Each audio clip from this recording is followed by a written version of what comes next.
Yan mga ka-farmer, ito yung kubesa, di ba ito in Arabic, ito ang tinatawag nila na kubesa. Bali yung dahon niya, ito lang yung alam ko kinakain yung dahon niya.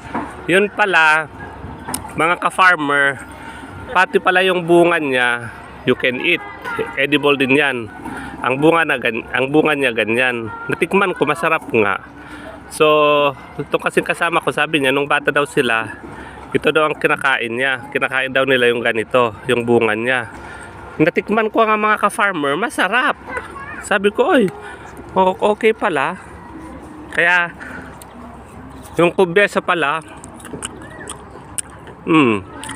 tasty.